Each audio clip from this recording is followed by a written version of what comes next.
మాఘాణి. తెలంగాణ అంటూ గత పాలకులు చేపట్టిన భారీ ఎత్తిపోతల పథకం కాళేశ్వరం ప్రాజెక్ట్ పెద్ద సమస్య కూర్చుంది.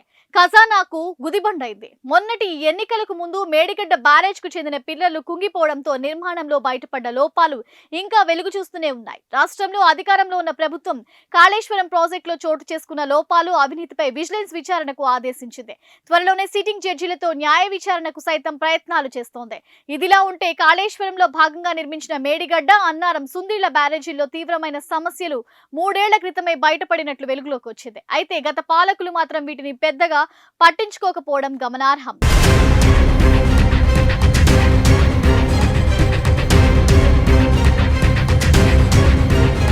ఈ 3 బ్యారేజీల్లో నీటి నిల్వ సామర్థ్యం, గేట్ల ఎత్తినప్పుడు నీరు కిందకు విడుదల సమయంలో నీటి వేగాన్ని తట్టుకునే విధంగా రక్షణ గోడ సామర్థ్యం తక్కువగా ఉండడం వంటి సమస్యలు బయటపడ్డాయి.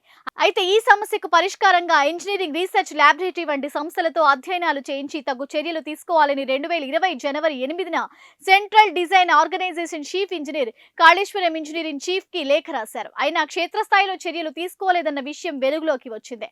ఇప్పుడు 3 ఏళ్ల తర్వాత సమస్య తీవ్రత పెరిగాక తాజాగా CWPRS సంస్థతో అధ్యయనం చేయించడానికి లేఖ రాసినట్లు తెలిపింది.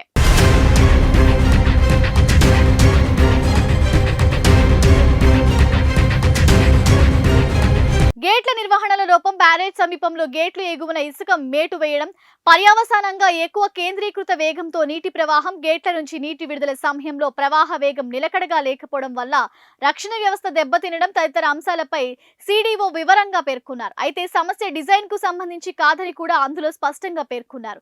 అధ్యయనం చేయించి అవసరమైన చర్యలు తీసుకోవాలని సూచించారు. కానీ CDO లేఖను పట్టించుకోలేదని స్పష్టమవుతోంది. ఇక ప్రాజెక్టులు గేట్లు ఎత్తాక నీరు కిందకు దూకే వేగాన్ని షూటింగ్ వెలాసిటీ అంటారు. ఇది సరాసరి 4 నుంచి 5 మీటర్లు ఉండాలి. కానీ కాళేశ్వరం బ్యారేజ్ లో మాత్రం ఏకంగా 16 నుంచి 18 మీటర్ల వరకు ఉంది. దీంతో దిగువకు విడుదలయ్యే సమయంలో నీటి వేగానికి బ్యారేజ్ల దిగువన ఉన్న రక్షణ దిమ్మెలు కొట్టుకుపోయాయి.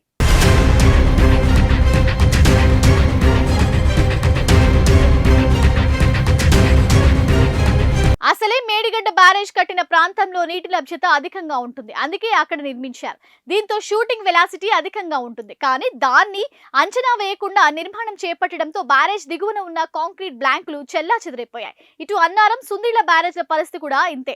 నిర్మాణంలో లోపాలు బయటపడినప్పుడే సరిదిద్దుకుంటే ఇప్పుడు ఈ పరిస్థితి వచ్చేది కాదని నిపుణులు చెప్తున్నారు. కానీ గత ప్రభుత్వం పట్టించుకోకపోవడం కూడా సమస్య తీవ్రతరం చేసింది. దీంతో ప్రస్తుతం ప్రభుత్వం కాళేశ్వరంపై ఎలాంటి చర్యలు తీసుకుంటుందనేది ఆసక్తికరంగా మారింది. వచ్చే వర్షాకాలంలో కాళేశ్వరం ప్రాజెక్టు పనితీరు ఎలా ఉంటుందో అర్థం కాని పరిస్థితి.